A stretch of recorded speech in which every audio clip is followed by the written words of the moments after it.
성도님들, 같은 자리에서 다른 꿈을 꾼다라는 뜻의 사자성어가 뭔지 아시죠? 바로 동상이몽입니다.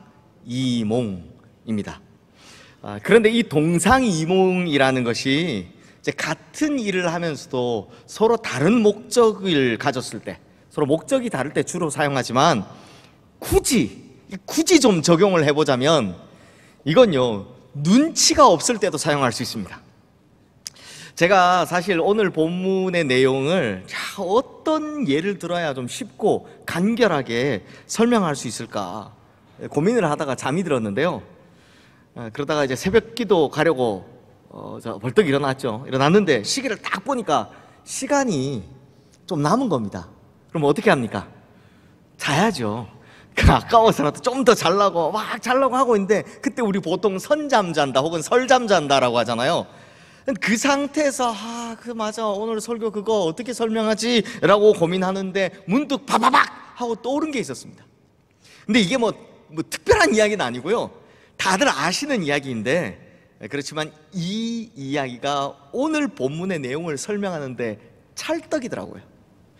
자, 그러면 그때 생각난 그 예를 한번 들어보도록 하겠습니다. 자, 어느 날 회사에서 다 같이 점심을 먹기로 약속을 했는데 사장님이 속으로 이런 생각을 하는 겁니다. 아유, 그래, 요즘 회사 경기도 안 좋은데 그냥 다 같이 짜장면이나 먹자고 하지 뭐. 그래서 물어봅니다, 직원들에게. 오늘 다 짜장면 어때요? 라고 하니까 직원들도 뭐 다 좋다, 짜장면 좋은데요? 라고 대답하는 겁니다. 그리고 사장님이 선수를 치는 겁니다. 그럼 난 짜장면. 자, 그러면 그 다음 보통 그 뒤에 일어나는 일이 어떻게 돼야 됩니까? 사장님이 난 짜장면 했으면 그 뒤에는요, 그 아래 부장님이 나와서 좀 눈치 빠르게 그러면 우리 다 같이 짜장면으로 통일합시다, 뭐 이래야 되는 거 아닙니까? 그런데 그 부장이라는 사람이 눈치 없이 사장님, 짜장면에다가요 동파육에다가 팔보채에다가 전가복에다가 불도장도 시키고요, 후식으로는 그 옆에 있는 그 디저트 카페 새로 생겼다는데 엄청 유명하대요. 거기다 한번 가실래요? 그래서 자기가 먹고 싶은 걸 다 읊은 겁니다. 평소에 지 돈 주고 먹지. 자, 이러면 사장님이 속으로 무슨 생각하시겠습니까? 이런 XX가 저 사정도 모르고 눈치라고 없이 막 이런 생각하시겠죠. 눈치가 없으니까 같은 자리에서도 서로 다른 생각을 하고 있더라라는 겁니다. 그러면 이 사장님은 다음 승진 기회에 이 눈치 없는 부장님을 승진시킬까요? 아니면 잘라버릴까요? 그 답은 뻔하죠. 그런데 성도님들, 오늘 본문의 이야기 흐름이요, 딱 이거하고 비슷합니다. 자, 한 줄을 건너뛰었지만 지난번에 본 것처럼 시간상으로는 그날 이제 왕후 에스더가 연 잔치에 왕과 함께 초대를 받아서 기분이 엄청 좋았던 사람이 있죠. 누굽니까? 하만. 이 하만이 기분이 너무 좋은데 하필 대궐문 앞에서 자기를 본체 만취하면서 여전히 굵은 베옷을 입고 죄를 뒤집어 쓴 채 앉아있는 모르드게를 딱 보니까 그 좋았던 기분이 그냥 확 잡치는 겁니다. 내가 저 인간 저거 없애지 않고는 스트레스 받아서 못 살겠다라고 생각을 하는 겁니다.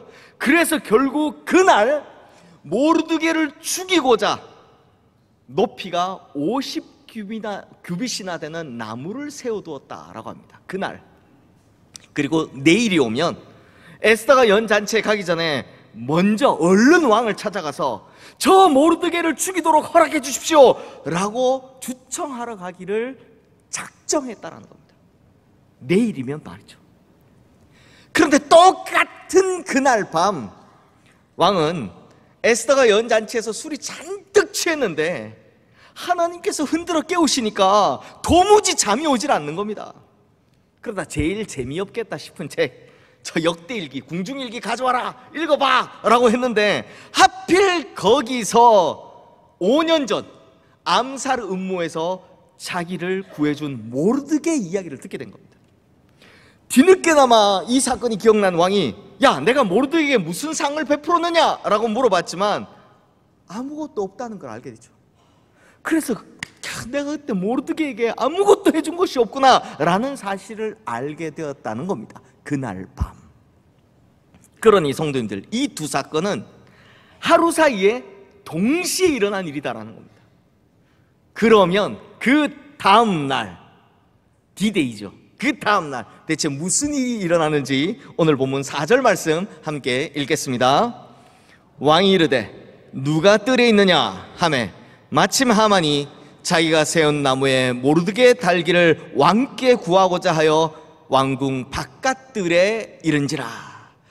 그러니까 성도님들, 왕이 그날 밤 모르드게에 관한 이야기를 듣고선, 그 사실을 알고선 아차 싶었던 겁니다. 그래서 야, 내가 모르드게에게 뭘 좀 해줘야 되지? 뭘 어떻게 좀 해줘야 될까라는 고민에 빠져 있었던 거죠. 그러다 계속해서 잠이 오질 않았고 잠이 들진 않고 이제는 이른 새벽이 된 겁니다. 근데 성도님들, 정상적이라면 이른 새벽에 회사 출근하시는 분들이 있습니까? 없죠. 새벽 기도 가는 목사님들 제외하고는 거의 없습니다. 그런데 마침 왕의 뜰에 누가 서 있는 겁니다. 누가 출근했다는 거죠. 그래서 왕이 거기 누구냐? 라고 물어본 겁니다. 누구였습니까? 바로 하만이었습니다. 왜요? 하만이 왕에게 얼른 저 모르드게 좀 처형할 수 있게 해주십시오 라고 주청하기 위해서 새벽같이 일찍 나온 겁니다. 근데 지금 왕이 무슨 생각하다가 밤을 꼴딱 샜다고요? 자기를 구해준 모르드게에게 아무것도 해주지 못한 것에 대한 미안한 마음, 그래서 제가 무슨 상을 줘야 할지 이걸 고민하고 있었던 겁니다. 자, 성도님들, 참 재밌지 않습니까? 그야말로 동상이몽이죠. 왕과 하만 두 사람 모두 같은 날 밤 같은 사람 모르드게를 두고서 전혀 다른 생각을 하고 있다는 겁니다. 한 사람은 죽이려고, 한 사람은 상 주려고. 그런데요, 더 재밌는 건 지금부터입니다. 자, 성도님들, 정상적이라면 왕이 뭐라고 물어야 합니까? 아니, 네가 이 시간에 어인일로 왔느냐? 뭐 이런 식으로 물어봐야 되죠. 그런데 지금 왕의 눈에는요, 그런 게 안 보입니다. 지금 하만이 무슨 일로 왔는지 이런 건 별 관심 없습니다. 왕이 지금 자기 문제가 급한데 신하가 무슨 고민하는지 그게 무슨 관심이 있겠습니까? 그러니 자기가 밤새 고민했던 걸 다짜고짜 팍 물어보는 겁니다. 그런데 성도님들, 저는요, 에스더서를 읽다가 이 부분에서 처음으로 야, 아수에로 왕이 진짜 보통이 아니구나. 맨날 술에 취해가지고 막 호들갑이나 떨면서 아, 내가 나라의 절반이나 떼어줄게 막 이러던 모습만 보았는데, 야, 역시나 대제국의 왕은 아무나 하는 게 아니구나 라는 생각을 하게 되었습니다. 왜 그런 생각을 하게 되었느냐? 이 아수에로 왕이 질문하는 형식이나 내용을 보면요, 왕이요 진짜 여우 중에 상여우거든요. 자, 보통 우리 같으면 어떻게 물을 것 같습니까? 오, 하만, 아유 마침 잘 왔네. 자네 혹시 저 대궐 문직인 모르드게라고 아는가? 야, 그 사람이 5년 전에 내 목숨을 구해준 일인데 내가 깜빡 잊고서는 아무것도 못 해주지 않았던 게 아닌가. 그래서 지금이라도 뭘 좀 해주고 싶은데 자네 생각엔 뭘 좀 해주면 좋겠나? 뭐 이렇게 순진하게 물어봤을 겁니다. 아주 보통은 정직하게 물어봤을 겁니다. 그런데 아수에로 왕은 뭐라고 묻는지 오늘 본문 6절 말씀 함께 읽어보겠습니다. 하만이 들어오거늘 왕이 묻되 왕이 존귀하게 하기를 원하는 사람에게 어떻게 하여야 하겠느냐? 하만이 심중에 이르되 왕이 존귀하게 하기를 원하시는 자는 나 외에 누구리요 하고. 즉, 왕이 어떻게 묻습니까? 모든 구체적인 정보를 다 숨깁니다. 그냥 그저 왕이 존귀하게 하기를 원하는 사람에게 어떻게 해주면 좋겠느냐라고 이렇게만 딱 물어본 겁니다. 그렇다면 성도님들, 아수에로 왕이 대체 왜 이런 식으로 물어봤을까요?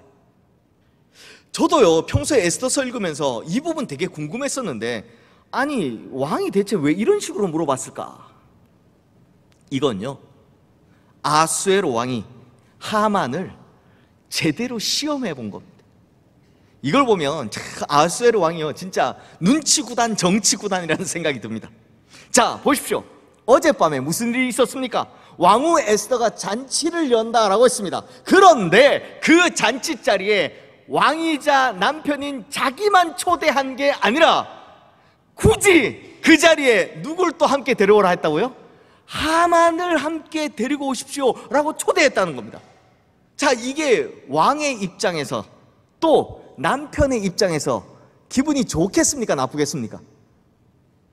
우리 성도님들 중에 남편분 별로 그렇게 아내가 뭐 딴 남자를 부르든 말든 별로 관심이 없으신가 봐요. 아니죠. 굉장히 기분 나쁠 겁니다. 아내가 딴 사람을 불렀다? 나도 부르는데? 그런데 오늘 있을 두 번째 잔치에도 또다시 하만과 함께 오십시오 라고 하는 겁니다. 성도님들 기분 좋을까요? 나쁠까요? 네, 마음이 넓으시네요.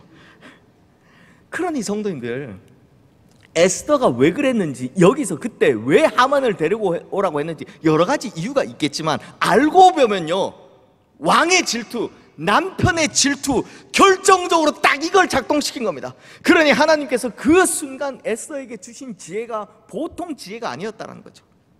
자, 성도님들, 당연히 왕은 지금 뭔가 이상하다라고 생각할 수밖에 없겠죠. 아니, 왜 왕후가 저 교활한 정치꾼인 하만을 굳이 나하고 같이 초대하는 걸까? 그것도 두 번씩이나. 당연히 이상하게 여길 수밖에 없고요, 당연히 의심할 수밖에 없습니다. 그렇게 의심하고 있던 차에 새벽같이 자기를 찾아온 하만과 딱 마주친 거죠. 그러니 하만이 왜 왔는지는 듣지도 않습니다. 바로 자기 이야기부터 하는 겁니다. 즉 주도권을 확실하게 잡고 가는 거죠. 그러면서 하만의 본심이 무엇인지 제대로 한번 시험해 보는 겁니다. 그래서 사람 이름도 빼고요, 뭐 상황 설명도 빼고요, 자세한 내용도 다 빼고요, 쏙 다 빼고 그저 두루뭉술하게 뭐라고 묻습니까? 왕이 존귀하게 하기를 원하는 사람에게 어떻게 하여야 하겠느냐, 딱 이렇게만 물어보는 겁니다. 떠보는 거죠. 아하수에로 왕은요 보통 사람이 아닙니다. 분명히 알았던 거죠. 이렇게 물어보면 저 눈치 없는 하만은 그 사람이 자기인 줄 알고 자기 속마음을 다 이야기할 거야.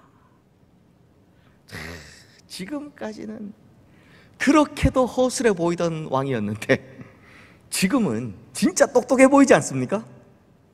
그런데 그에 반해 정말 눈치 없고 멍청한 하만은 속으로 이렇게 생각하는 겁니다.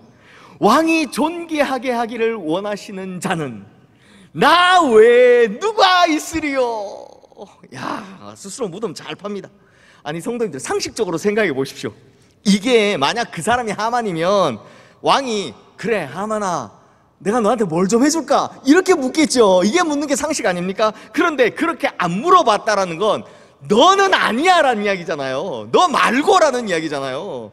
그런데도 이미 교만에 눈이 먼 하만은 이건 나로구나, 나다, 나 외에 왕이 이렇게 높여줄 사람이 또 누가 있겠느냐 라고 단단히 착각하고 있는 겁니다. 눈치가 없어도 너무 없지요. 그래서 여기서 이 눈치를 완벽하게 상실한 하만이 뭐라고 대답을 하는지 오늘 보면 8절 9절 말씀 함께 읽어보겠습니다. 왕께서 입으시는 왕복과 왕께서 타시는 말과 머리에 쓰시는 왕관을 가져다가 그 왕복과 말을 왕의 신하 중 가장 존귀한 자의 손에 맡겨서 왕이 존귀하게 하시기를 원하시는 사람에게 옷을 입히고 말을 태워서 성중 거리로 다니며 그 앞에서 반포하여 이르기를 왕이 존귀하게 하기를 원하시는 사람에게는 이같이 할 것이라 하게 하소서 하니라. 자, 보십시오 성도님들, 하만의 대답을 보시면 가장 많이 나오는 말이 뭡니까? 가장 많이 하는 말이 뭡니까? 왕께서, 왕이, 왕의 어쩌고 저쩌고 다 왕, 바로 왕입니다. 그러니까 하만은 아무도 모르게 그동안 숨겨왔던 자기의 수줍은 마음을, 그 속마음을 이 순간에 눈치가 없으니까 고스란히 그냥 다 보여준 겁니다. 뭡니까? 나도 왕이 되고 싶다, 왕 대접 받고 싶다 라는 걸 티를 다 내버린 겁니다. 그러니 왕이 입는 옷을 입고 왕이 타는 말을 타고 왕관을 머리에 쓰고선 거리로 다니면서 사람들에게 높임을 받고 싶습니다 라는 거죠. 눈치가 없어도 너무 없지 않습니까? 자, 성도들, 이건 왕이 던진 그물에 이제 하만이 제대로 걸려든 겁니다. 만약에 우리 성도님들께서 이 아수에로 왕이시라면 가뜩이나 에스더의 잔치에 함께 초대받는 것이 의심스러워서 시험을 해보고자 딱 던진 질문에 하만이 왕 이렇게 반응했다면, 자, 우리 성도님들 속으로 무슨 생각하셨겠습니까? 야, 이놈 봐라 아니겠습니까? 아, 이거였어. 내 놈은 평소에 내 자리 탐내고 있었던 거구나. 언제든 찬스가 오면 내 뒤통수 치겠다, 이거 아니야? 이 생각이 당연히 들 겁니다. 그러니 성도님들 생각해 보십시오. 왕의 입장에서는요, 이 두 사람이 얼마나 비교가 되겠습니까? 한 사람은, 모르드게는 왕의 목숨을 구해줬음에도 불구하고 아무것도 바라지 않고 그냥 묵묵히 지내고 있습니다. 그런데 또 한 사람은, 하만은 그냥 뇌물이나 갖다 바칠 줄 알았지 별로 한 것도 없으면서 자기를 왕 대접해달라고 하는 겁니다. 그러니 왕의 입장에선 이 두 사람 중에 누구에게 더 신뢰가 가겠습니까? 뻔한 거 아닙니까? 그런데도 이 자아도취에 빠져있는 하만, 나 외에 누가 있으리요? 이 하만은 전혀 눈치를 채고 있지 못하는 거죠. 지금 자기가 어떤 상황인지. 그러니 그 다음 이어진 왕의 명령을 듣고서 하만은요, 진짜 망치로 머리 얻어맞은 것 같은 충격을 받았을 겁니다. 왕이 그 자리에서 무슨 명령을 했는지 10절 말씀 함께 읽겠습니다. 이에 왕이 하만에게 이르되 너는 내 말대로 속히 왕복과 말을 가져다가 대궐문에 앉은 유다 사람 모르드게에게 행하되 무릇 내가 말한 것에서 조금도 빠짐이 없이 하라. 결국 하만은 모르드게 좀 죽여주십시오 라고 왕에게 추청하러 왔다가 오히려 모르드게를 왕처럼 모시게 생긴 겁니다. 하루 종일 모르드게가 탄 말, 그 말 앞에서 끌면서 왕이 존귀하게 하기를 원하시는 사람에게는 이와 같이 할 것입니다 라고 외치는 시종 노릇 하게 생긴 거죠. 왜 우리 사극 보면 물러거라 와이 뭐 이런 사람들 그거 하게 생긴 겁니다. 이 나라의 2인자가, 그것도 자기가 죽이고 싶었던 그 모르드게를 태우고. 그러니까 이 하루아침에 하나님께서는 모르드게와 하만과 모르드게의 위치를 역전시켜버린 겁니다. 하루아침에. 성도님들, 지금까지 하만은 어땠습니까? 정말 빈틈없는 정치적 수단으로 왕의 마음을 사로잡은 사람이었습니다. 뇌물을 주든 뭘 하든 간에 왕의 마음을 사로잡아서 이 대제국의 2인자로 올랐고요, 그리고 유다인 대학살, 유다인들을 전멸시키겠다라는 그 무서운 음모를 이루고자 진짜 치밀하고 거침없이 밀어붙여온 술수가 보통이 아닌 사람이었습니다. 그런데 여기에 보면 너무나 어처구니 없을 정도로 정말 무지성의 결정적인 실수를 계속해서 반복하는 걸 볼 수 있습니다. 왜 그럴까요? 이런 하만이 왜 이렇게 변했을까요? 자, 성도님들, 여기에는요 놀라운 영적 메시지가 있습니다. 뭐냐? 이것이 바로 마귀의 한계라는 겁니다. 마귀의 한계. 자, 바로 여기서 우리는요 놀라운 영적인 사실을 하나 발견할 수 있는데요. 자, 성도님들, 에스더와 모르드게 뒤에는 누가 있습니까? 보이지 않으시는 하나님이 계시죠. 마찬가지로 하만의 뒤에는 악한 영, 이 마귀가 있었다라는 겁니다. 그러니 지금 뭘 보여줍니까? 이 하만의 멍청함을 통해서, 눈치 없음을 통해서 마귀의 한계를 제대로 보여준다라는 겁니다. 성도님들, 지금 하만이요 이 왕의 마음을 전혀 못 읽고 있다라는 말은 마귀도 전혀 모르고 있다라는 겁니다. 그러니까 전날 밤 하나님께서 왕의 잠을 못 이루게 하시고 마침 읽던 그 역대일기에서 5년 전 사건을 듣게 하셔서 모르드게에게 상 주려고 한 것, 이 마음이 든 것, 이 밤새 있었던 일을 마귀는 전혀 몰랐다는 겁니다. 그러다가 지금 제대로 허를 찔린 거죠. 성도님들, 마귀는요 어떤 인간보다 교활하고 영적인 세계의 움직임에 민감하지만 결정적이고 확실한 사실은 마귀는 하나님처럼 전지전능한 존재가 아니라는 겁니다. 그러니 하나님께서 이 비밀의 커튼을 쫙 치시고 보이지 않는 손으로 뒤에서 움직이시면 마귀는요, 그걸 도무지 알아챌 방법이 없다라는 거죠. 지금 화면에 뜬 고린도전서 2장 11절 말씀 우리 함께 읽어보겠습니다. 사람의 일을 사람의 속에 있는 영 외에 누가 알려? 이와 같이 하나님의 일도 하나님의 영 외에는 아무도 알지 못하느니라. 즉 하나님께서 하시는 일을 하나님께서 싹 숨겨버리시면 그 누구도 알 방법이 없다라는 겁니다. 그래서 보이지 않는 하나님이라고 하는 거죠. 심지어 마귀도 볼 수 없다라는 겁니다. 왜냐? 마귀는 하나님처럼 전지전능하지 않기 때문입니다. 그러니 눈이 부시도록 밝디 밝은 그 빛 대신 주님의 커튼 뒤에 싹 숨겨버리면, 가려져 있다면 마귀는 결코 볼 수도 없고 알 수도 없다라는 겁니다. 하나님이 뭘 하시는지. 그러니 성도님들, 우리는 마귀를 얕잡아 봐서도 안 되지만 그렇게 과대평가할 필요도 없다라는 거죠. 마치 마귀가 막 이 세상을 정복하고 있는 것처럼 보이고 이 세상을 악하게 만들어가는 것처럼 보이지만 정작 마귀는 역사의 주관자이신 하나님의 속내를 다 알 수도 없고 성령께서 이루어 가시는 역사를 다 알 수가 없다라는 겁니다. 그러니 결과가 뭡니까? 마귀는 패하고 하나님은 이기시는 겁니다. 그러니 마귀는 절대로 하나님을 이길 수 없는 겁니다. 마찬가지로 마귀는 절대로 하나님의 백성인 우리를 이길 수 없다라는 겁니다. 그러므로 우리가 어떤 상황에서도 온전히 하나님만 의지한다면, 그 하나님을 기다리며 바라보며 살아간다면, 그 어떤 순간이 오면, 그 타이밍이 오면 저 악한 마귀의 허를 제대로 찌를 수 있다, 충분히 이길 수 있다, 넉넉히 이길 수 있다라는 겁니다. 자, 성도들 한번 보십시오. 아마 하만은요 하루 종일 혼쭐이 났을 겁니다. 모르드게 태운 말을 끌면서 수산성, 그 보통 넓은 성입니까? 그 넓은 수산성 곳곳을 다니면서 물러거라, 왕께서 존귀 높이시는 모르드게 공인이라, 뭐 이걸 하루 종일 외치고 다녔을 테니 얼마나 피곤하겠습니까? 뿐만 아니라 하루 종일 외쳤으니 목도 엄청 아팠을 겁니다. 목 다 쉬었을 겁니다. 무엇보다도 멘탈이죠.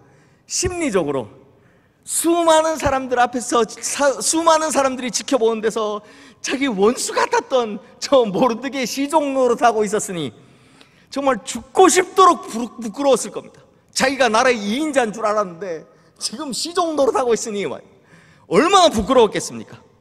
게다가 아까 말씀드렸듯이 언제 출근했다고요? 새벽같이 출근했잖아요. 새벽같이 왕궁으로 출근했다가 해질 무렵 되었어야 퇴근했으니까 지금 완전 몸도 마음도 그냥 기진맥진한 상태인 겁니다.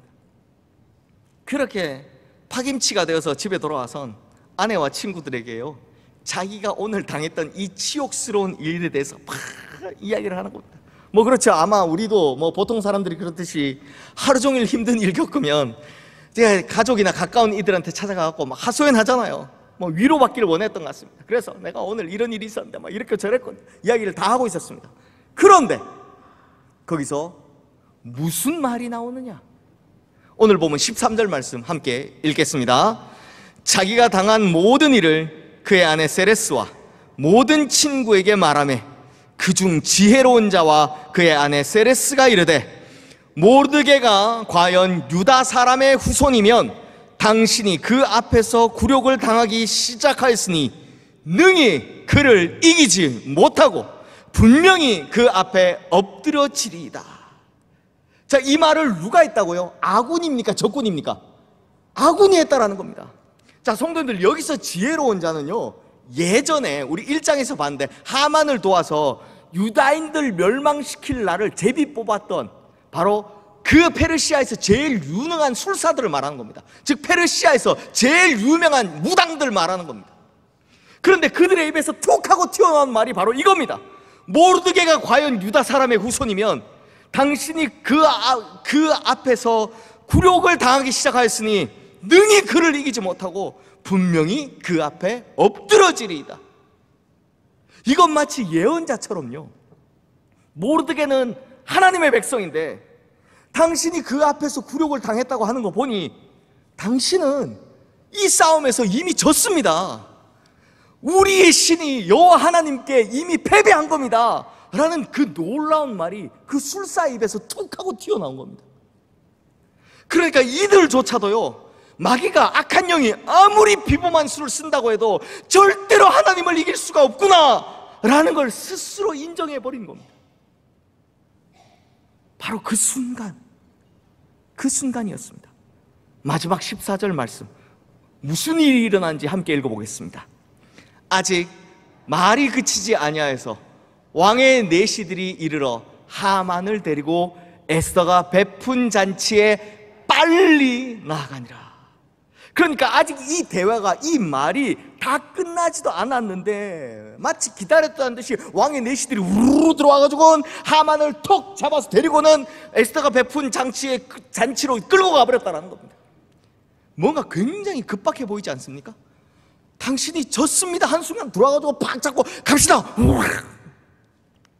전요, 이 장면을 보면서 뭐가 생각나느냐, 마치 도살장에 끌려가는 짐승의 최후 같다라는 생각을 하게 됩니다. 실제로 그렇게 됩니다. 왜요? 하만이 다시는 집으로 돌아오지 못하거든요. 끝나거든요. 즉 하나님께서 참고 기다리다가 제대로 딱 시작하시면 어떻게 된다고요? 일사천리, 정광석가처럼 정말 마귀가 정신을 못 차릴 정도로 해서 그 마귀의 흉계, 마귀의 계계를 바로 끝장내 버리신다라는 겁니다. 단번에, 단숨에 역전시켜 버리신다라는 겁니다. 사랑하는 성도님들, 이 조금 전 술사들이 했던 말처럼 마귀들도 잘 알고 있습니다. 뭘요? 자기들은 절대로 하나님을 이길 수 없다는 걸요. 자기들이 맞이할 최후의 운명이 요한계시록의 말씀처럼 불과 유황못에 던져져서 영원히 빠져나오지 못하고 평생 영원히 고통받을 것이라는 걸 마귀들도 알고 있습니다. 그러다 보니 뭘 하냐, 패배가 확정되기 전에 어떻게든 우리를 넘어뜨리려고 우는 사자와 같이 도로 돌아다니면서 삼킬 자를 찾아다니는 겁니다. 우리가 최후의 승리에 이르지 못하도록, 마치 자기만 죽는다는 게 억울하다는 듯이 우리와 함께 망하려고 어떻게든 우리를 붙잡고 아주 작정하고 덤비는 겁니다. 하지만 성도님들, 마귀는 무조건 패하고 하나님은 무조건 이기십니다. 그러니 우리가 그런 마귀의 계계와 유혹에도 버티고 이겨내면, 믿음 위에 굳게 서서 흔들리지 않는다면 우리는 끝끝내 반드시 승리하게 될 줄로 믿습니다.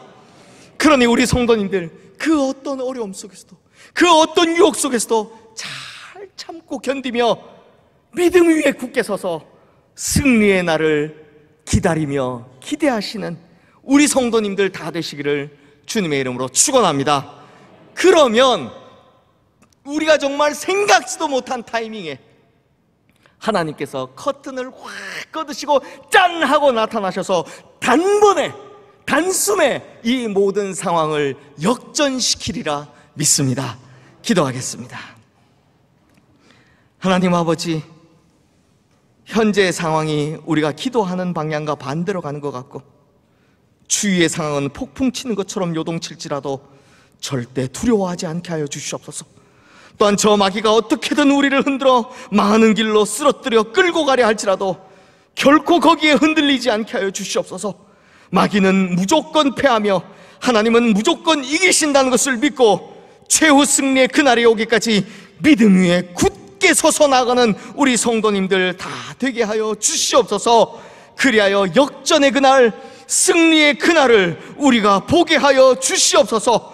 또한 저 악한 마귀가 패퇴하여 다시는 일어서지 못하는 그날 우리가 보게 하여 주시옵소서. 승리의 주님이신 우리 주 예수 그리스도의 이름으로 기도드리옵나이다. 아멘.